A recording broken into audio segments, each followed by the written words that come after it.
1 Coríntios, capítulo 10, versículo 12.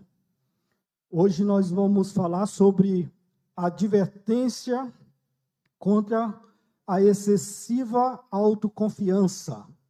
Advertência contra a excessiva autoconfiança. Eu estou na Almeida 21, se o irmão conseguir aí, Almeida 21. 1 Coríntios, capítulo 10, versículo 12. Quem encontrou, diga amém. Quem não encontrou, diga misericórdia. Vou dar uma dica que vocês vão encontrar rápido. Fica entre Gênesis e Apocalipse. Pode ir aí que você encontra o livro de 1 Coríntios. Diz assim a palavra do Senhor. Assim, aquele que pensa estar em pé, cuidado para que não caia. Vamos repetir todos juntos? Vamos lá?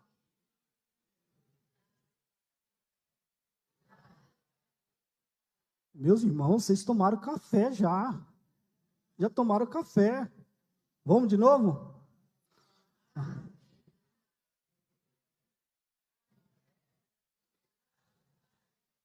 Amém. Que Deus abençoe a sua palavra no nosso coração. Amém?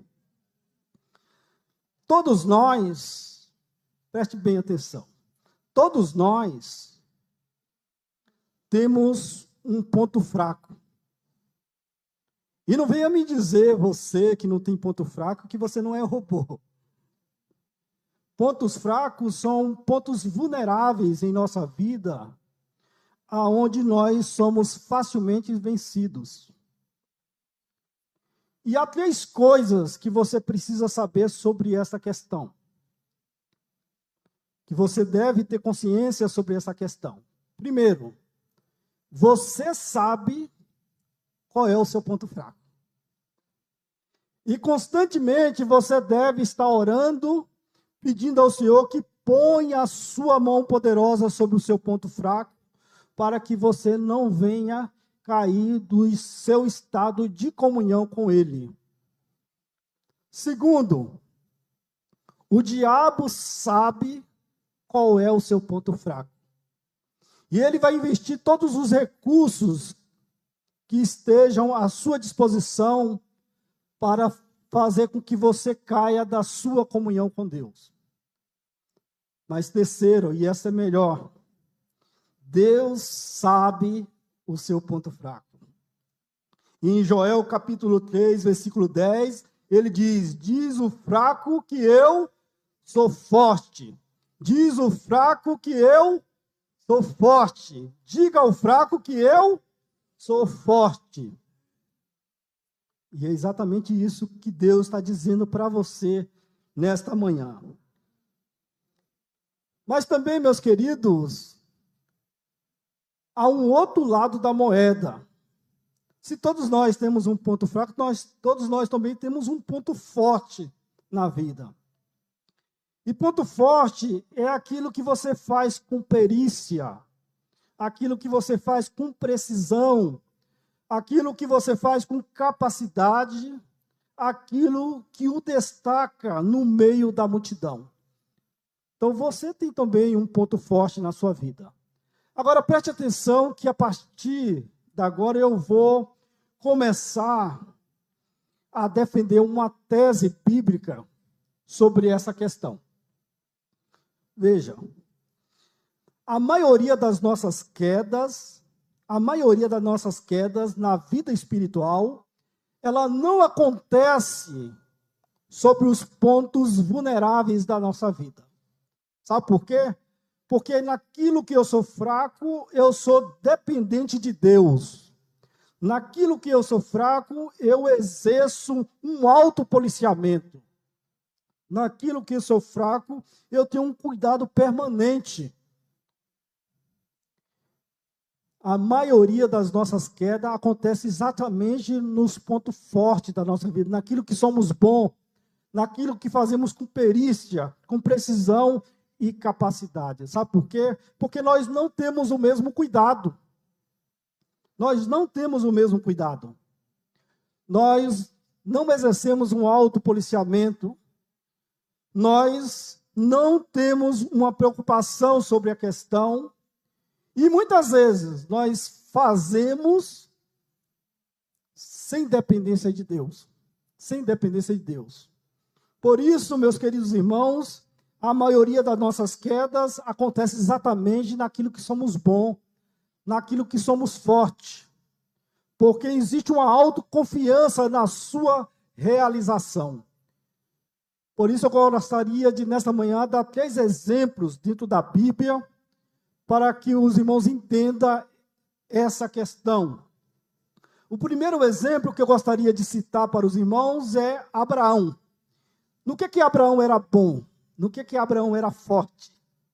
Alguém poderia me responder? Fé. A Bíblia descreve Abraão como um pai da fé. E é interessante que em Gênesis capítulo 15, versículo 6, diz a palavra do Senhor: e Abraão creu no Senhor, e isso foi atribuído-lhe como justiça.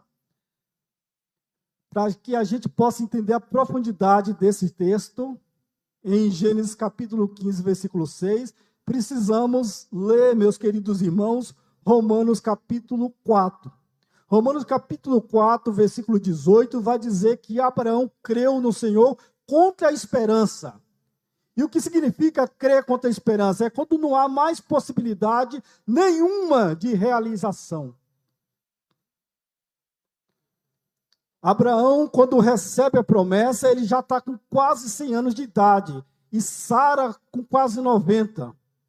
Abraão, ele não olha para si, não olha para Sara, mas ele olha para o Senhor, que é poderoso para realizar todas as coisas.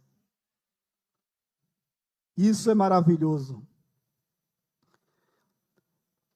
No capítulo 11 de Hebreus, versículo 17, vai dizer que quando Deus chega para Abraão e pede para que ele sacrifique Isaque lá no Monte Moriá, isso está relacionado a Gênesis capítulo 22, quando ele pede,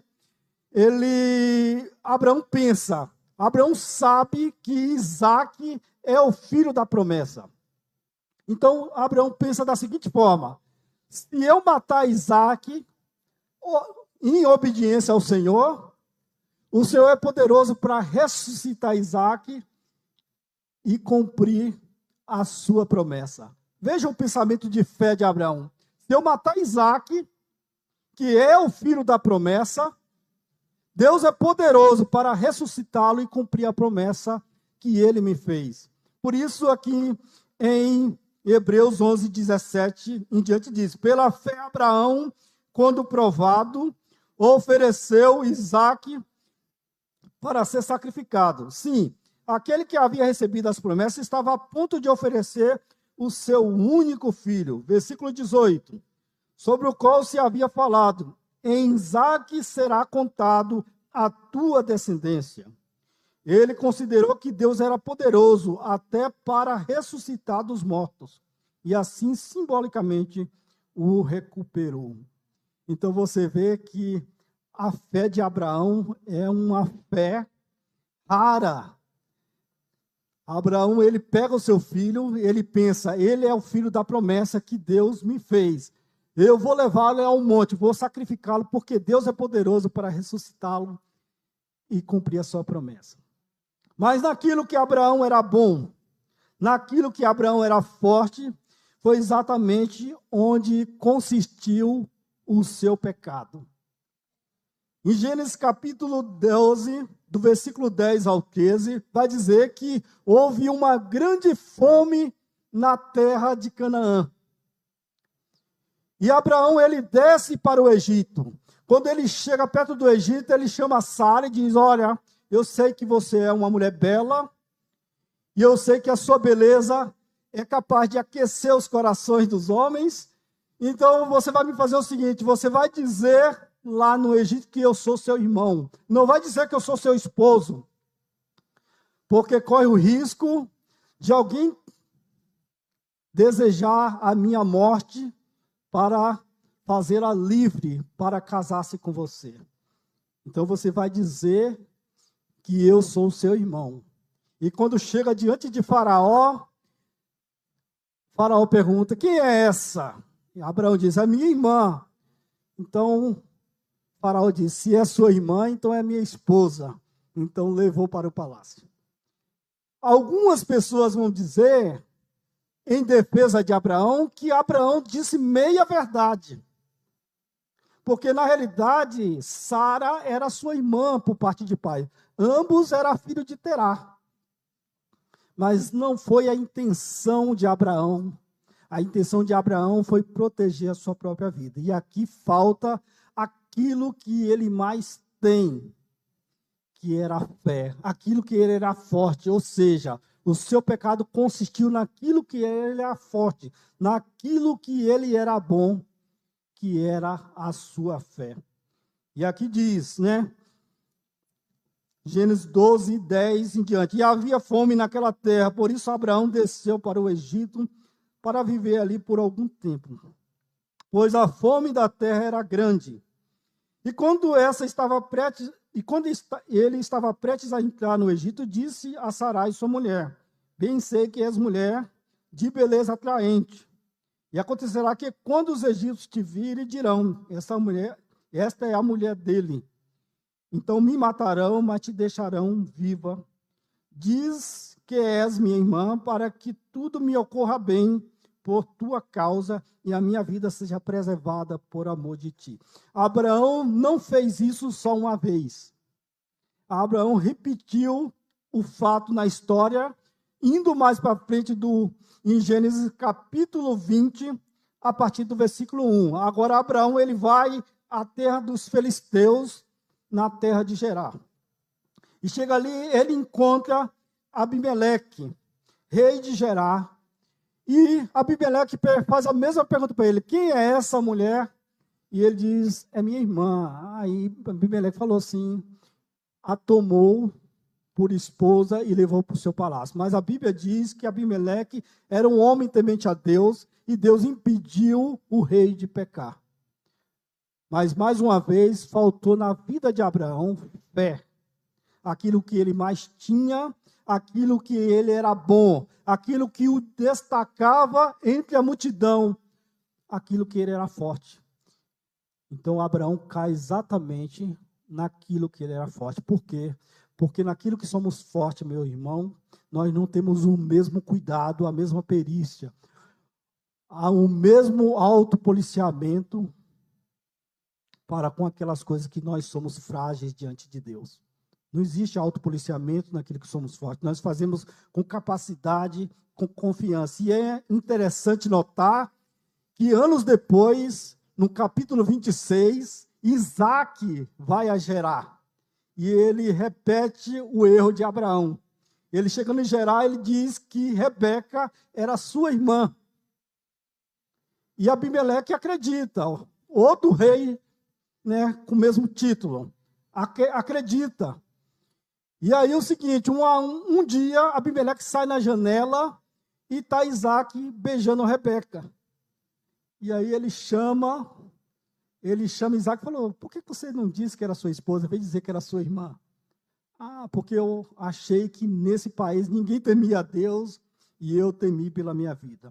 Repetindo, isso só prova, irmãos, que os nossos filhos, aprendem mais com aquilo que fazemos do que aquilo que falamos.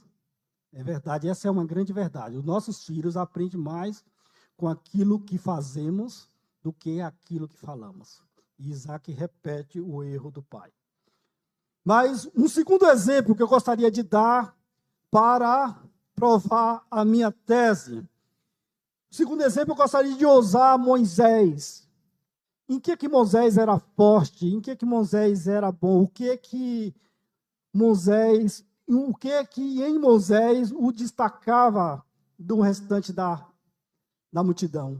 Quem sabe aí? O quê? Não, isso está também atelado. Não.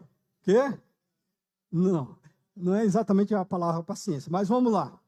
Em Números capítulo 12, versículo 3, vai dizer que Moisés era um homem muito manso. Aqui, essa tradução aqui, ela não faz jus à palavra, né? Mas há uma tradução que diz que Moisés era um homem muito manso, mais do que todos os homens que havia sobre a terra. Eu acredito, meus queridos irmãos, que foi por isso, foi por essa característica na vida de Moisés que ele foi escolhido,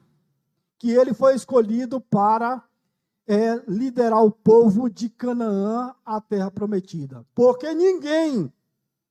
ninguém seria capaz de suportar por 40 anos as murmurações do povo, a rebeldia do povo, a ingratidão do povo durante 40 anos no deserto. Então Deus escolhe Moisés, no meu ponto de vista, por causa dessa característica que existe de Moisés, mansidão. E mansidão não é sinônimo de fraqueza. Mansidão quer dizer que a pessoa, mansidão não quer dizer também que a pessoa não está à mercê da ira, da raiva. Ou seja, mansidão quer dizer que ele está à mercê da ira, da raiva, mas ele tem opção, de controlar tudo aquilo. Ele tem a opção de controlar tudo aquilo. É exatamente isso que quer dizer mansidão. E Moisés era o homem mais manso da terra. Mas naquilo que ele era bom, naquilo que ele era forte, naquilo que ele se destacava diante dos homens da terra, foi nisso que consistiu o seu pecado. No capítulo 20 de Números, a partir do versículo 2, no capítulo 20 de Números, nós vamos ler bastante texto aqui, viu, irmãos? Uma pessoa disse que quando o pregador lê bastante texto, Deus fala mais do que ele, e é o que vai acontecer aqui. Tá?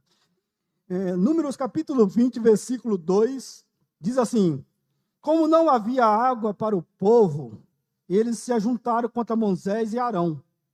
E o povo desentendeu-se com Moisés, dizendo: quem nos dera tivéssemos morrido com os nossos irmãos, morreram diante do Senhor. Por que trouxeste a comunidade do Senhor a este deserto, para morrermos aqui com os nossos animais? Por que nos fizeste sair do Egito, para nos trazer a este lugar horrível, lugar onde não há semente, nem figos, nem vinha, nem romãs, nem mesmo água para beber? Então Moisés e Arão afastaram-se da assembleia e foram à entrada da tenda da revelação. E prostraram-se com o rosto em terra, e a glória do Senhor lhe apareceu. E o Senhor disse a Moisés: pega a vara e reúne a comunidade, tu e teu irmão Arão, e falareis a rocha diante do povo, para que ela dê suas águas. Tirarás águas da rocha e darás de beber à comunidade e os seus animais. Então Moisés pegou a vara diante do Senhor, conforme lhe havia ordenado, e Moisés e Arão reuniram-se à assembleia diante da rocha. E Moisés lhe disse: rebeldes, ouvi agora.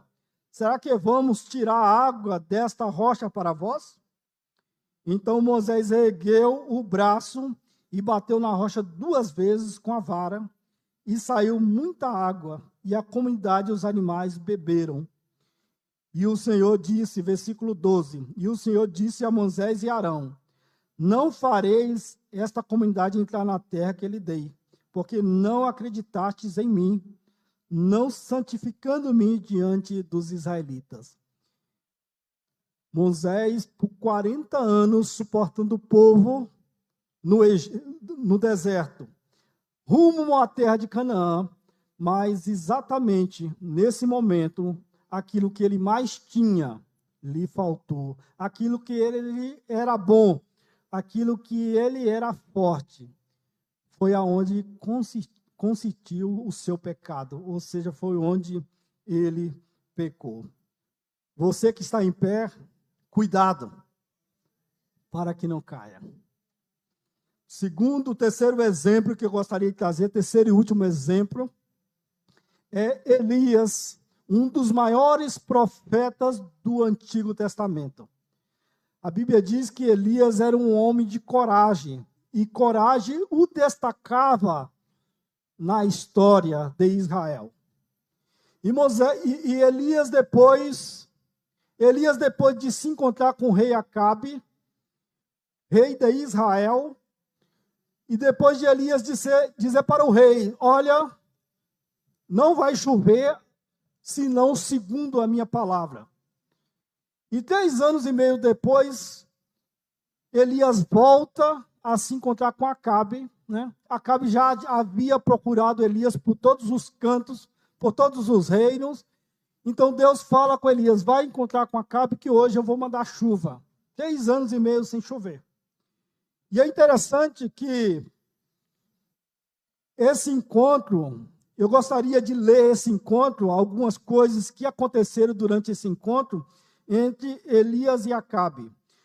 1 Reis, capítulo 18, a partir do versículo 17, vai nos dizer assim. 1 Reis, capítulo 18, versículo 17, vai dizer assim, quando Acabe viu Elias, disse-lhe, és tu, ó perturbador de Israel? Ele respondeu, não sou eu que tenho perturbado a Israel, mas és tu e a família do teu pai, pois abandonaste os mandamentos do Senhor e seguiste os Balaim. Agora ordena que se reúna a mim todo Israel no Monte Carmelo, como também os 450 profetas de Baal e os 400 profetas de Aserá, que comem da mesa de Jezabel. Então Acabe convocou todos os israelitas e reuniu os profetas no Monte Carmelo. Elias se aproximou de todo o povo e disse, até quando titubeareis entre 2 pensamentos? Se o Senhor é Deus, segui-o, mas se Baal é Deus, segui-o. O povo, porém, não lhe respondeu nada. Então Elias disse ao povo, só eu restei dos profetas do Senhor, mas os profetas de Baal são 450 homens. Tragam 2 novilhos e escolha eles um dos novilhos, divida-o em pedaços e ponha sobre a lenha, mas não lhe atei fogo. Eu prepararei o outro novilho, porém sobre a lenha, e não lhe atearei fogo. Versículo 24. Então invocai o nome do vosso Deus, e eu invocarei o nome do Deus do Senhor. O Deus que responder por meio de fogo, este será Deus. E todo o povo respondeu, boa é esta palavra, está bem. Então Elias disse aos profetas de Baal, escolhei para vós um dos novilhos e preparai o primeiro, porque sois muitos. Invocai o nome do vosso Deus, mas não deveis atear fogo ao sacrifício. Eles pegaram o novilho, lhe haviam sido entregue, prepararam-no, e invocaram o nome de Baal desde a manhã até o meio-dia, dizendo, Baal, responde-nos. Porém não houve voz, ninguém respondeu, e eles pulavam em volta do altar que haviam feito. Ao meio-dia, Elias passou a zombar deles, dizendo, clamai em altas vozes, porque ele é um Deus, pode ser que esteja falando, ou que esteja alguma coisa que fazer, ou que tenha alguma coisa que fazer, ou que esteja em alguma viagem, talvez esteja dormindo, e precise que o acordem. E eles gritavam conforme o seu costume, e retalhavam com facas e com lanças, e se retalhavam com facas e com lanças, até escorrer sangue neles. Depois do meio-dia, eles profetizaram até a hora do sacrifício da tarde, mas não houve voz, e ninguém respondeu, e nem entendeu. Então Elias disse a todo o povo, chegai-vos a mim. E todo o povo se chegou a ele. E Elias reparou o altar do Senhor, que havia sido derrubado. Ele pegou 12 pedras, conforme o número das tribos dos filhos de Jacó, a qual viera a palavra do Senhor, dizendo, Israel será o teu nome. E com as pedras edificou o altar em nome do Senhor. Depois fez ao redor do altar uma cova, onde se podia semear 2 medidas de semente. Então armou a lenha, dividiu o novilho em pedaços, colocou-o sobre a lenha e disse: enchei de água os 4 cântaros e derramai sobre o sacrifício e sobre a lenha. Disse: fazei isso uma segunda vez, e eles fizeram a segunda vez. De novo disse: fazei a terceira vez, e eles fizeram a terceira vez. De maneira que a água corria ao redor do altar, e encheu de água também a cova. Quando chegou a hora do sacrifício à tarde, o profeta Elias se aproximou e clamou: ó Senhor Deus de Abraão, de Isaque e de Israel, seja manifestado hoje que tu és o Deus de Israel e que eu sou teu servo e que tenho feito todas as coisas conforme a tua palavra. Responde-me, Senhor, responde-me para que este povo conheça que tu, ó Senhor, é Deus e que fizeste voltar o seu coração para ti. Então caiu fogo do Senhor e consumiu o sacrifício, a lenha, as pedras, a terra, e ainda secou a água que estava na cova.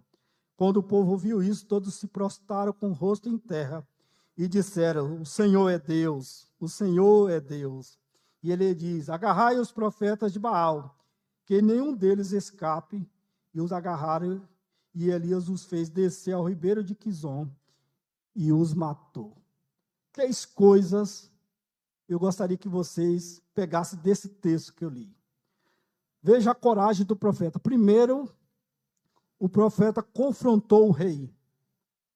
Confrontou o rei. És tu o perturbador de Israel? Porque tu e a tua casa desviaste do Senhor e fizeste pecar esse povo, fazendo adorar outros deuses. Que coragem desse profeta. Primeiro ele confrontou o rei. Depois ele confrontou o povo. Até quando cocheareis entre 2 pensamentos? Se o Senhor é Deus, você viu. Mas se é Baal para vocês o seu Deus, então servia a Baal. Não pode servir a 2 senhores. Vocês não podem servir 2 senhores. Vocês têm que escolher um Deus. Confrontou o povo. Confrontou primeiro o rei, depois confrontou o povo. E em terceiro lugar, confrontou os 450 profetas de Baal. Chamou para um sacrifício, e ali Deus respondeu, e todo o povo reconheceu que só o Senhor é Deus. Mas eu queria que os irmãos observassem a coragem desse profeta em enfrentar o rei, enfrentar o povo e enfrentar os 450 profetas de Baal. Era nisso que Elias era forte. Era nisso que ele era bom demais. É nisso que ele se destacou. Mas naquilo que ele era bom, naquilo que era forte, também veio o seu pecado. No capítulo 19, veja comigo, capítulo 19, versículo 1. Capítulo 19, versículo 1, diz assim: Acabe contou a Jezabel tudo quanto Elias havia feito e como matara a espada todos os profetas. Então Jezabel mandou uma mensagem a dizer a Elias: que os deuses me castiguem, se até amanhã, a essas horas, eu não houver feito com a tua vida como fizeste com a deles.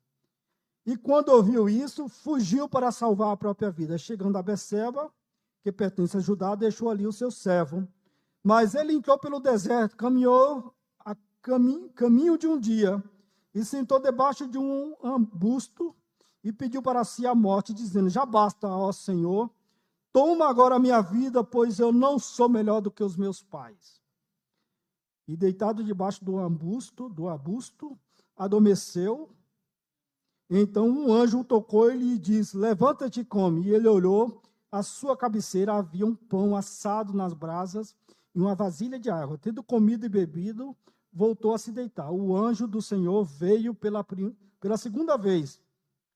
Tocou-lhe e disse: levanta-te, come, porque a viagem será muito longa. E ele se levantou, comeu e bebeu, e com a força daquele alimento caminhou 40 dias e 40 noites até Horebe, o monte de Deus.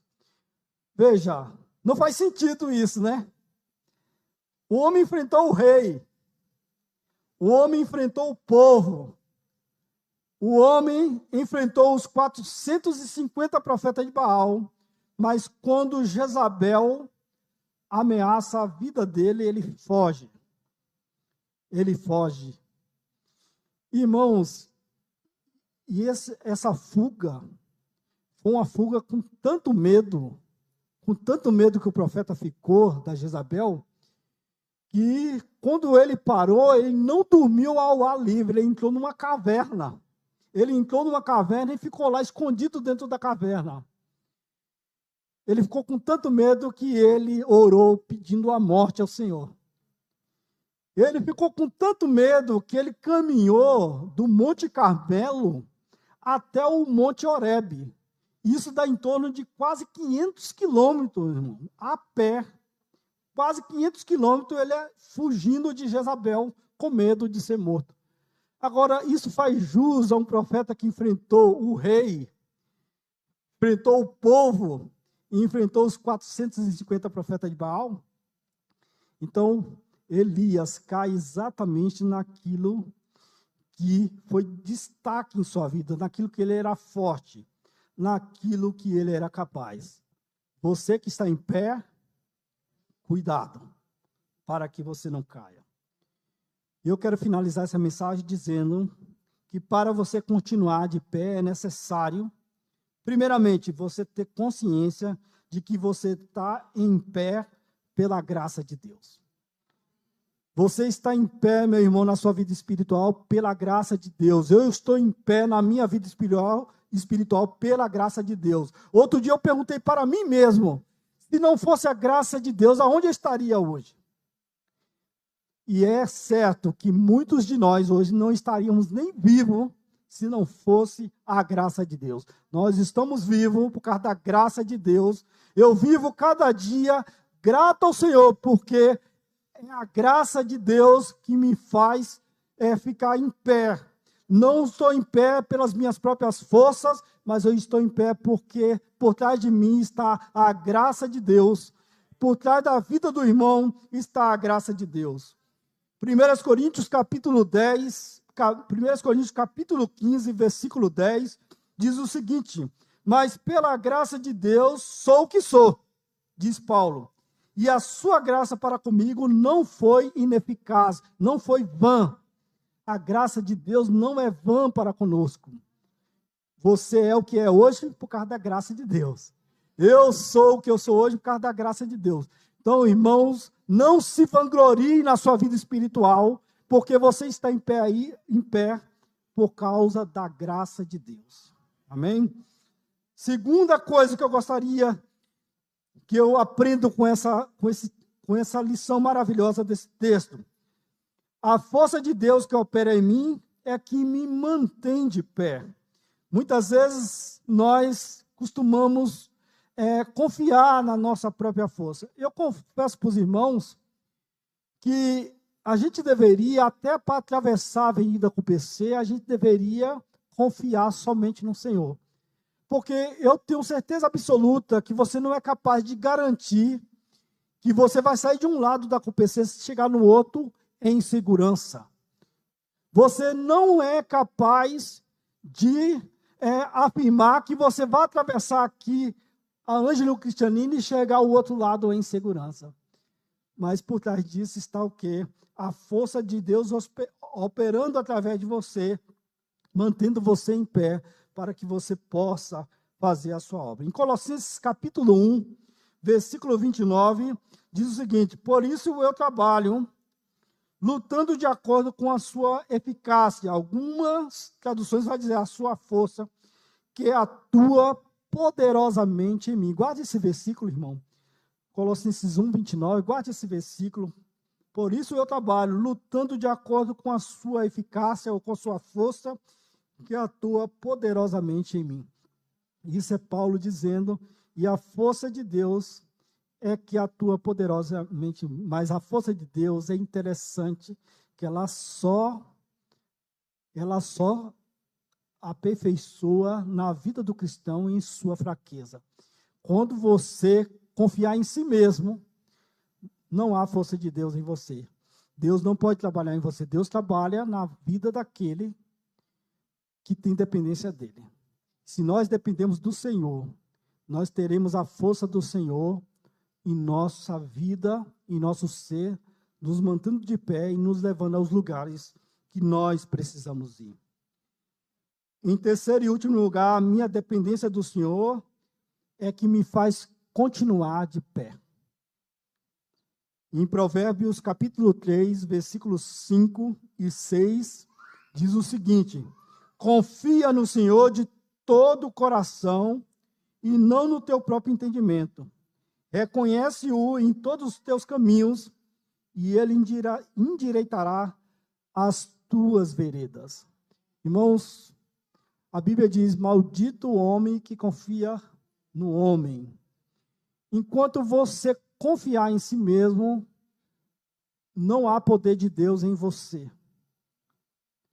Deus deixa você agir com suas próprias forças. Deus só age na nossa fraqueza. E o segredo é, em todas as coisas, termos dependência do Senhor. Todas as coisas. Não faça reservas em sua vida para com Deus. Tenha dependência dele em todas as coisas. Eu vi aqui o irmão dando testemunho, né, o irmão Abraão, e eu aprendi uma coisa muito cedo, que Deus não livra a gente do perigo. A coisa mais errada é a gente achar que Deus nos livra do perigo. Deus não livra a gente do perigo, Deus nos livra no perigo. No perigo é que Deus nos livra. Ele deixa as coisas acontecer para mostrar que Ele é Deus. E que precisamos ter dependência dEle. E que a nossa fé tem que ser unicamente nele. Então, meu irmão, você que está de pé, cuide da sua vida espiritual. Seja humilde. Tire da sua vida a soberba, a arrogância. Começa a pedir a Deus que o Espírito Santo dele controle a sua vida, a sua carne, as suas decisões, os seus sonhos, os seus objetivos, a sua família. E você será grandemente abençoado em 2026. Amém? Então, que Deus possa nos abençoar e que a sua palavra possa encontrar guarida em nossos corações. Eu gostaria